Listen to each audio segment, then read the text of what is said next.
കൂട്ടുകാർക്കും പുതിയൊരു വീഡിയോയിലേക്ക് സ്വാഗതം.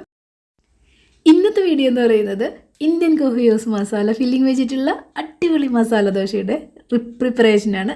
ആരും സ്കിപ്പ് ചെയ്യാതെ കണ്ടോളൂ. അത്രയ്ക്ക് ടേസ്റ്റി ആയിട്ടുള്ളൊരു മസാല ദോശ തന്നെയാണ് ഞാൻ നിങ്ങളുടെ മുന്നിലേക്ക് പ്രസൻറ്റ് ചെയ്യാൻ പോകുന്നത്.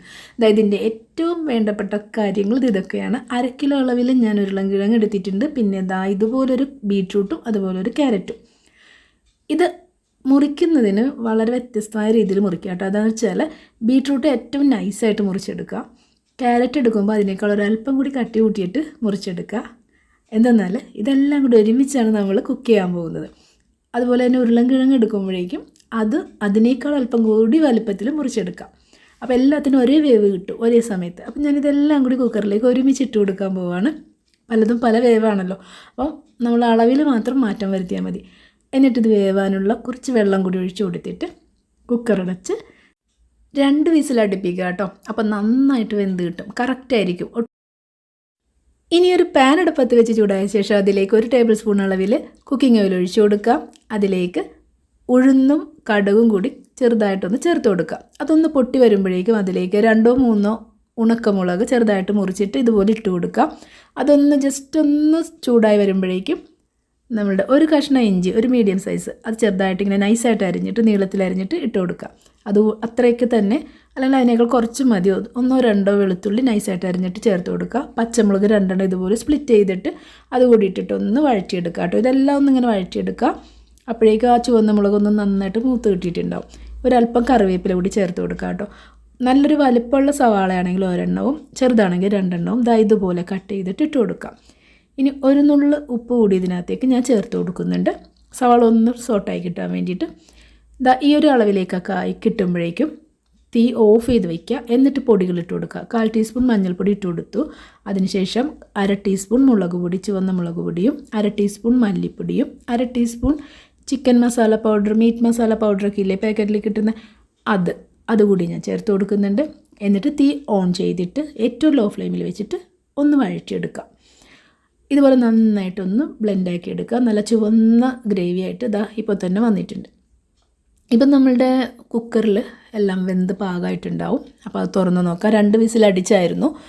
അപ്പോൾ ഇനിയിപ്പോൾ ഇത് തുറന്ന് നോക്കാം. ഞാൻ വിചാരിച്ചു ഇത് പൊട്ടറ്റോ ഒക്കെ നല്ല മെറൂൺ ഷെയ്ഡായിട്ടുണ്ടാവുന്നു. അതങ്ങനെ തന്നെ കളറിലിരിപ്പുണ്ട്. അത് മേലിരിക്കുന്നതുകൊണ്ടായിരിക്കും. നന്നായിട്ട് വെന്തിട്ടുണ്ട് കേട്ടോ, കറക്റ്റായിട്ട് വെന്തിട്ടുണ്ട്. അപ്പോൾ അതെല്ലാം കൂടി ഇതിലേക്ക് ഇട്ട് കൊടുക്കാം. ഞാനൊരല്പം ഇതിൻ്റെ വെള്ളം എടുത്ത് മാറ്റിയിട്ടുണ്ട്. കാര്യം എന്ന് വെച്ചാൽ ഇത് നന്നായിട്ട് ഇങ്ങനെ ബ്ലെൻഡ് ചെയ്ത് കൊടുത്തിട്ട് ഒരു തവിയൊക്കെ എടുത്തിട്ട് നന്നായിട്ട് കുത്തി ഉടച്ചു കൊടുക്കണം. ഇതേപോലെ.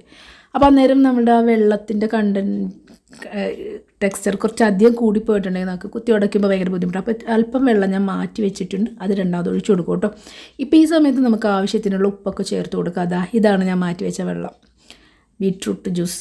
അപ്പോൾ ഇത് ഞാൻ ഒഴിച്ച് കൊടുത്തിട്ടുണ്ട്. ഒട്ടും കളയരുത് കേട്ടോ. ഇതിന് വെള്ളം വയ്ക്കുന്നത് ഒരല്പം കൂടുതൽ തന്നെ വേണം. ഇതേപോലെ നല്ലൊരു കറി പോലെ ജ്യൂസി ആയിട്ടുള്ള ഒരു ടെക്സ്ചറാണ് ഈ മസാലയ്ക്ക് വേണ്ടത് കേട്ടോ. ഇതാണ് ഇതിൻ്റെ ഒരു കൺസിസ്റ്റൻസി കറക്റ്റായിട്ടുള്ളത്. അത്യാവശ്യം എരിവൊക്കെ ഉള്ളൊരു മസാലയായിരിക്കും, നല്ല കളറും. അപ്പോൾ നമുക്കിനി ഒരു പാൻ അടുപ്പത്ത് വെച്ച് ചൂടായ ശേഷം നമ്മുടെ ദോശ ബാറ്റർ ഒഴിച്ച് കൊടുത്തിട്ട് നല്ല നൈസായിട്ട് അങ്ങോട്ട് പരത്തിയിട്ട് അടിപൊളിയായിട്ടൊരു മസാല ദോശ തയ്യാറാക്കി എടുക്കാം. അപ്പോൾ ഇതിൽ നന്നായിട്ട് മൊരിച്ചെടുക്കണം കേട്ടോ ദോശ. ആദ്യം തന്നെ ഒരുവിധം മൊരിഞ്ഞ് വരുമ്പോഴേക്കും നമുക്ക് കുക്കിംഗ് ഓയിലോ അല്ലെങ്കിൽ നെയ്യോ ഒഴിച്ച് കൊടുക്കാം. ഇതുപോലെ നൈസായിട്ട് നല്ല രീതിയിൽ മൊരിച്ചെടുക്കുക ഫസ്റ്റ്. എന്നിട്ട് ഇതിലേക്ക് നമ്മുടെ ഫില്ലിങ് വെച്ച് കൊടുക്കാം. ഇന്ത്യൻ കോഫിയോസ് മസാലയുടെ ഫില്ലിങ്. ഈ ഫില്ലിങ് എടുക്കുമ്പോൾ തന്നെ നല്ലൊരു സ്മെല്ലാട്ടോ വരുന്നത്. എന്നിട്ട് അതിൻ്റെ മേലേക്ക് ഞാനൊരല്പം മല്ലിയില തൂവുന്നുണ്ട്, പച്ച മല്ലിയില. ഓപ്ഷണലാണ്, നിങ്ങൾക്ക് ഇഷ്ടമുണ്ടെങ്കിൽ ചെയ്യാം, ഇല്ലെങ്കിലും കുഴപ്പമില്ല. അപ്പോൾ അതൊക്കെ വെച്ച് സെറ്റാക്കിയിട്ട് ഇതേപോലെ ഒന്ന് മടക്കി. നല്ല സ്മെല്ലാണ് വരുന്നത്, അടിപൊളി സ്മെല്ല്. ഈ മസാലയ്ക്കൊരു ഭയങ്കര പ്രത്യേക സ്മെല്ലും അതേപോലെ തന്നെ കാണാനും കളറും ഒക്കെ. ബീട്രൂട്ടും പിന്നെ ഇതിൻ്റെ ഗ്രേവി പൊടികളൊക്കെ അങ്ങനെയാണല്ലോ, റെഡിഷാണല്ലോ. അപ്പോൾ മൊത്തത്തിലൊരു റെഡിഷ് മസാല. ഇതിൻ്റെ പുറത്തേക്ക് ഈ കളർ ഇങ്ങനെ ട്രാൻസ്പെറൻ്റ് ആയിട്ട് വരും കേട്ടോ ഈ ദോശയുടെ. അങ്ങനെയാണല്ലോ നമ്മൾ അവിടെ കഴിക്കുമ്പോഴും. അപ്പോൾ നമ്മുടെ ഇന്ത്യൻ കോഫിയോസ് മസാല ദോശ അടിപൊളിയായിട്ട് റെഡി ആയിട്ടുണ്ട്. ഇപ്പോൾ ഇത് കാണുമ്പോൾ കാണുന്ന ഇതുപോലെ ഇതിനേക്കാൾ അപ്പുറം ടേസ്റ്റ് ആട്ടോ ഇത്. കഴിക്കാൻ നല്ല അടിപൊളി സ്മെല്ല് വരുന്നുണ്ട്. അപ്പോൾ ഞാൻ ഇതൊന്ന് കട്ട് ചെയ്ത് കാണിച്ചു തരാം. ഇത് നല്ല സ്മൂത്ത് ബാറ്റർ ആട്ടോ ദോശയുടെ. ഈ ദോശ ബാറ്റർ ഉണ്ടാക്കുന്നതിൻ്റെ ഒരു വീഡിയോ ഞാൻ വേറെ ഇട്ട് തരാം. അപ്പോൾ എന്തായാലും ഇത് രണ്ടും കൂടി ശരിയാവില്ല. അപ്പോൾ അതാ ഞാൻ ജസ്റ്റ് ഒന്ന് വെറുതെ ഒന്ന് കട്ട് ചെയ്ത് വെച്ചതാണ്. അപ്പോൾ ഞാനിത് വീണ്ടും ഒരെണ്ണം കൂടി ഉണ്ടാക്കുക കേട്ടോ. നല്ല രസമുണ്ട് ഇങ്ങനെ ഉണ്ടാക്കിക്കൊണ്ടേയിരിക്കാൻ തോന്നുന്നു. എന്നുവെച്ചാൽ നല്ല സ്മെല്ലിങ്ങനെ കിട്ടുമ്പോൾ നമുക്ക് ഭയങ്കര ഒരു എൻകറേജ്മെൻറ്റാണ്. ഞാൻ എന്താ ഇതിൻ്റെ 3ാമത്തെ ദോശ ആട്ടോ ഇപ്പോൾ ഇതുണ്ടാക്കുന്നത്.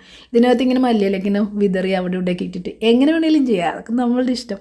മസാല ഇതേപോലെ രീതിയിൽ നിങ്ങളൊന്ന് ഉണ്ടാക്കി നോക്കുക. എന്നിട്ട് ഇതേപോലെ ഒന്ന് ദോശ ചെയ്ത് നോക്കുക.